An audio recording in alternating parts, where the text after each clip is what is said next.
আসসালামু আলাইকুম বন্ধুরা, আশা করি আপনারা সকলেই ভালো আছেন। আজ আমরা এই ভিডিওতে বলতে যাচ্ছি মুম্বাইয়ের হাজি আলী দরগা সম্বন্ধে এমন কিছু সত্য যা আপনাকে অবাক করে দেবে। যেখানে সমুদ্রের ঢেউ যতই উপচে পড়ুক না কেন, কিন্তু এই দরগা কখনোই পানিতে ডুবে যায় না। তো চলুন জেনে নেওয়া যাক এই দরগার আসল রহস্য। বলা হয় যে হাজি আলী একটি সমৃদ্ধ পরিবারের অন্তর্ভুক্ত ছিলেন। এক সময় যখন হাজি আলী উজবেকিস্তানে নামাজ পড়ছিলেন, তখন একটি মহিলা তার সামনে দিয়ে যাচ্ছিল। হাজি আলী তখন মহিলাকে জিজ্ঞেস করলেন যে তিনি কাঁদছেন কেন। তখন ওই মহিলাটি বলেছিল যে তিনি তেল নিতে গিয়েছিলেন, কিন্তু তার তেলে ভরা পাত্রটি পড়ে গিয়েছিল এবং সমস্ত তেল মাটিতে মিশে গেছে। মহিলাটি এটাও বলছিল যে তার স্বামী এখন তাকে প্রচণ্ড বকাবকি করবে। এই ঘটনাটি শোনার পর হাজি আলী তখন মহিলাকে সেই জায়গায় নিয়ে গিয়েছিলেন যেখানে মহিলাটির সব তেল পড়ে গিয়েছিল। সেখানে গিয়ে তিনি তার হাতের আঙুলগুলি মাটিতে ঠেকিয়ে দিয়েছিলেন। তারপর মাটি থেকে তেলের ফোয়ারা উঠতে শুরু করেছিল। তারপর যেটা হয়েছিল, মহিলাটি দ্রুত তার পাত্রটি তেলে ভরে নিয়েছিল এবং নিজের বাড়িতে চলে গিয়েছিল। বলা হয় তারপর মহিলাটি সেখান থেকে খুশি খুশি চলে গিয়েছিল, কিন্তু হাজি আলী হতাশ হয়ে গিয়েছিলেন। হাজি আলীর মনে খারাপ খারাপ স্বপ্ন আসছিল যে তার এমনটা করার ফলে পৃথিবী হয়তো আঘাত পেয়েছে, এবং তারপর থেকে তিনি অনেকটা খারাপ অনুভব করছিলেন এবং তিনি অসুস্থ হয়ে পড়েছিলেন। এই সমস্ত ভাবনা থেকে পরিত্রাণ পেতে তিনি একটি ব্যবসা আর শান্তি পেতে তিনি তার ভাইয়ের সাথে মুম্বাইয়ের সেই জায়গায় পৌঁছে গিয়েছিলেন যেখানে আজ দরগা নির্মাণ করা আছে। বলা হয় যে কিছু সময় পর তার ভাই মুম্বাই থেকে চলে গিয়েছিল, কিন্তু হাজি আলী ওখানেই থেকে গিয়েছিলেন এবং ওখান থেকে তিনি ধর্মপ্রচার শুরু করলেন। ঠিক তেমনি দরগার সাথে যুক্ত একটি কাহিনী এটাও যে তিনি মক্কাতে যাত্রা করার সময় তার পুরো সম্পত্তি ভালো কাজের জন্য দান করে দিয়েছিলেন, কিন্তু মক্কা যাত্রার সময় তিনি মারা গিয়েছিলেন।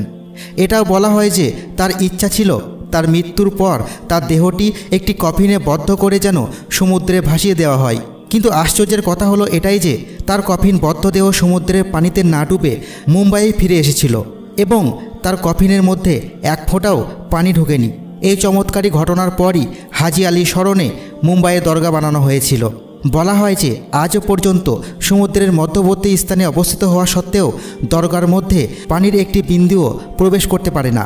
হাজি আলীর দরগা মুম্বাইয়ের দক্ষিণ অংশে ভারিলি উপকূলের ছোট্ট একটি দ্বীপে নির্মাণ করা আছে, যা 4500 বর্গ কিমি এলাকায় ছড়িয়ে আছে। এর মধ্যে ইসলামিক সভ্যতার একটি বিস্ময়কর দৃশ্য দেখতে পাওয়া যায়। এই প্রতিষ্ঠানকে সৈয়দ পীর হাজি আলীর শাহাবুকা স্মরণে 1431 সালে তৈরি করা হয়েছিল। দরগার সাথে সাথে এখানে একটি মসজিদও নির্মাণ করা আছে। কিন্তু আজ আমরা বলছি দরগা সম্বন্ধে। সাদা রঙের এই দরগার আকর্ষণের মূল কেন্দ্র হলো 85 ফুট উঁচু এই মিনার, যার নকশা দেখতে খুবই সুন্দর। দরগার প্রধান ঘরে মার্বেলের স্তম্ভ তৈরি করা আছে, যার উপর রঙিন কাচের প্রদর্শন করা আছে এবং আল্লাহর 99টি নামও খোদাই করা আছে।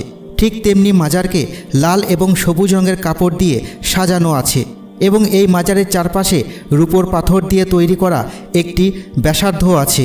আশ্চর্যের বিষয় তো এটাই যে হাজি আলী দরগা সমুদ্রের মাঝখানে বানানো আছে, যেখানে পৌঁছানোর রাস্তা আরও বিপজ্জনক। এখানে যাওয়ার জন্য একটি পুল নির্মাণ করা আছে, যার দুই পাশে সমুদ্রের ঢেউ উপচে পড়ে এবং জোয়ার আসার সময় এই পুরো সেতুর সম্পূর্ণ অংশই পানির তলায় চলে যায়। কিন্তু আকর্ষণীয় বিষয় এটাই যে সমুদ্রের ঢেউ যতই উপচে পড়ুক না কেন, কিন্তু এই দরগা কখনোই ডুবে যায় না। এবং এটাও মনে করা হয় যে দেশ বিদেশ থেকে প্রচুর ভক্তরা সেখানে এসে ভিড় জমান এবং সকল ধর্মের মানুষেরা এখানে এসে একসঙ্গে জমা হয়।